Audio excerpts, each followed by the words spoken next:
Olá, queridos amigos, tudo bem com vocês? Sejam bem-vindos ao canal Fala Sério Pastor, que alegria ter vocês aqui. Em nosso canal nós falamos sobre religião, nós falamos sobre fé, respondemos questionamentos bíblicos e eu estou numa série muito legal, onde eu estou analisando a lição da Escola Sabatina. Eu fiz os comentários da lição da Escola Sabatina para o site da CPB, vou deixar aí no link, o link do site na descrição desse vídeo. Você pode acompanhar, pode baixar, enfim, o PDF, ficar ali para você guardar esse conteúdo, mas resolvi transformar em vídeo, então, este material. Fica com a gente até o final, compartilha com seus amigos esse vídeo, porque eu sei que vai ser uma bênção para eles também.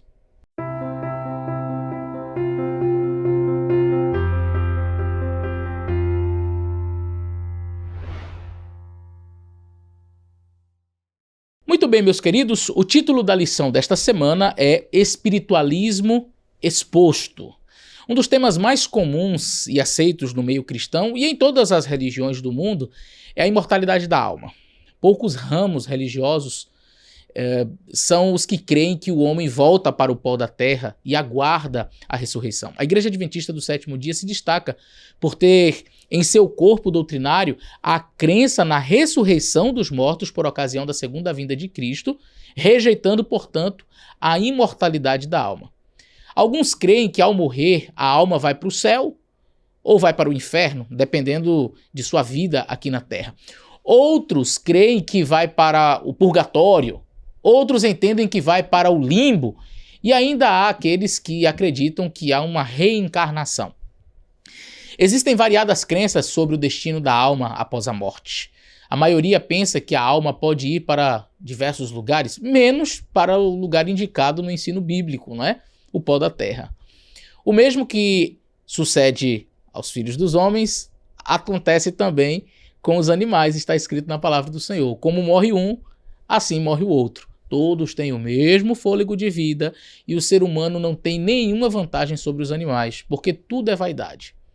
Todos vão para o mesmo lugar, todos procedem do pó e ao pó tornarão. Eclesiastes capítulo 3, versos 19 e 20. Vamos falar um pouquinho sobre os ecos da serpente lá no Jardim do Éden, quando disse assim para Eva, não é? O texto de Gênesis 3, verso 4. Então a serpente disse para a mulher: certamente não morrereis.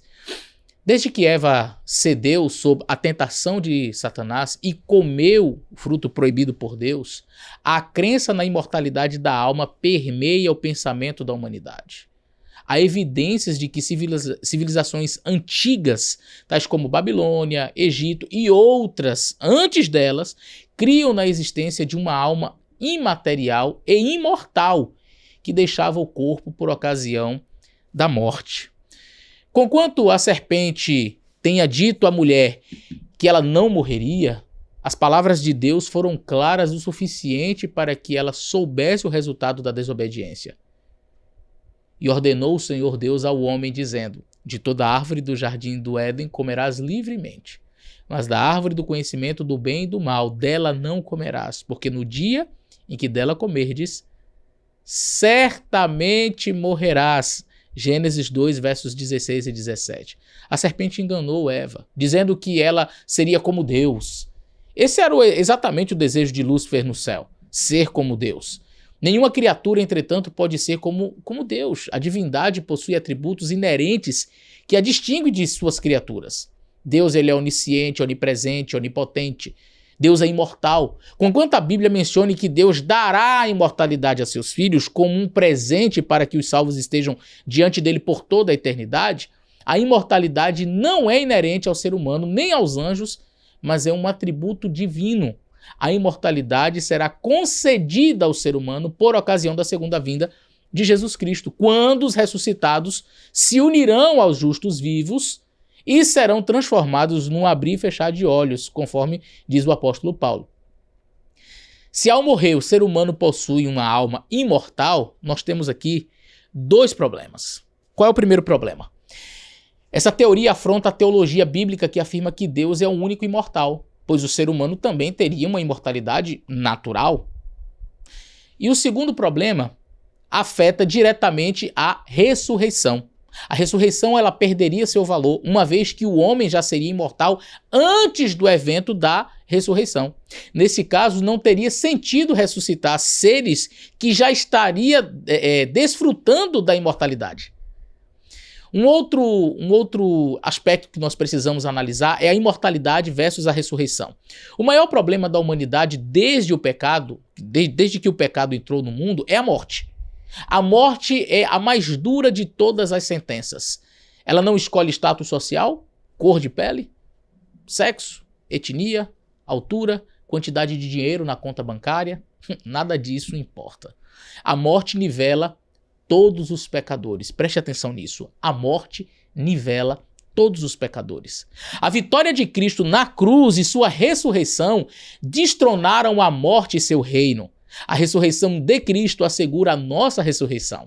O apóstolo Paulo escreveu: se não há ressurreição de mortos, então Cristo não ressuscitou. E se Cristo não ressuscitou, é vã a nossa pregação e é vã a fé que vocês têm. 1 Coríntios capítulo 15, versos 13 e 14. Ele declarou: se cremos que Jesus morreu e ressuscitou, assim também Deus, mediante Jesus, trará na companhia dele os que dormem. Note que a solução para a morte é a ressurreição.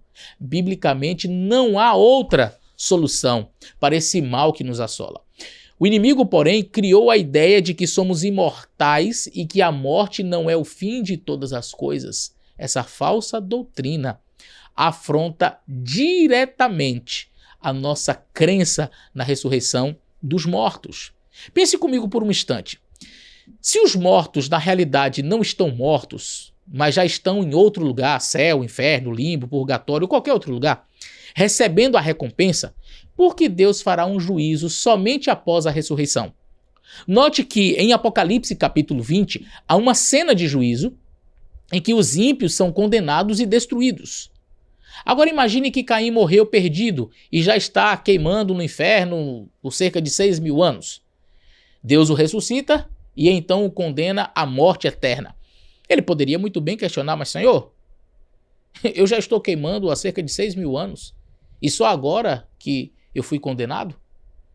Ou imagine que Lázaro, amigo de Jesus, ao morrer, foi direto para o céu. Imagine que ele estivesse feliz na presença de Deus, dos anjos, por 4 dias, desfrutando das benesses do céu, quando de repente Jesus o chamou de volta. Imagine a tristeza dele ao voltar para este mundo sombrio. Essa visão está mais próxima do filme O Alto da Compadecida do que de uma teologia realmente bíblica. Um dia, quando Jesus retornar, todos os que morreram em Cristo serão ressuscitados para a vida eterna, porque a ressurreição de Jesus possibilitou a ressurreição de seus filhos. A morte nivelou todos os pecadores e a ressurreição de Jesus nivelou todos os salvos em Cristo. Que coisa linda, não? A morte nivelou todos os pecadores e a ressurreição de Jesus nivelou todos os salvos em Cristo. Bom, vamos falar um pouquinho sobre o papel do espiritualismo nos últimos dias? Nos últimos dias da história da Terra, o espiritualismo ganhará forças e será um dos últimos e mais potentes enganos de Satanás. Nos momentos finais da história deste mundo, ocorrerão até mesmo aparições de personagens bíblicos para contradizer o que a palavra do Senhor nos ensina.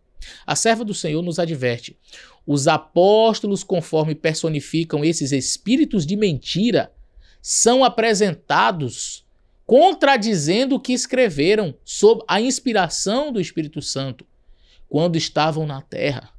Negam a origem divina da Escritura Sagrada. E diz mais: mediante os 2 grandes enganos, imortalidade da alma e a santidade do domingo, Satanás há de enredar o povo em suas malhas.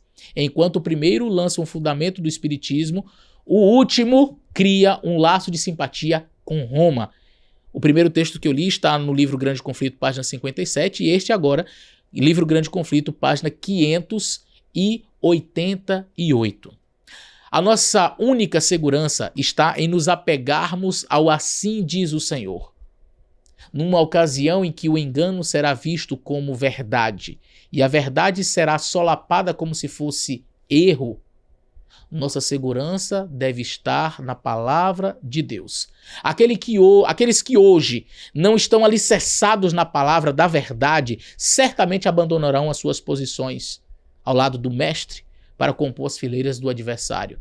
Permaneçamos firmes ao lado da verdade, ainda que caiam os céus. Satanás tem usado de engano, ele tem buscado enganar a humanidade ao longo dos anos. Ele é especialista no engano e é o pai da mentira. Nunca, porém, ele esteve tão empenhado em desencaminhar as almas do reino de Deus como estará nos momentos finais da história terrestre. É seu desejo levar o máximo de pessoas possível ao engano e à perdição. Quando mais densas forem as trevas, entretanto, mais forte deve brilhar a nossa luz. Nos momentos de maior engano e perseguição, quando a religião de Cristo for mais desprezada, quando a sua lei for mais desprezada, então nosso zelo deve ser mais ardoroso e o nosso ânimo e firmeza mais inabaláveis. Permanecer em defesa da verdade e justiça quando a maioria nos abandona. Ferir as batalhas do Senhor quando são poucos os campeões. Essa será a nossa prova. Naquele tempo, devemos tirar calor da frieza dos outros, coragem de sua covardia e lealdade de sua traição. Testemunhos Seletos, volume 2, página 31. Que Deus abençoe você. Grande abraço e até o nosso próximo vídeo.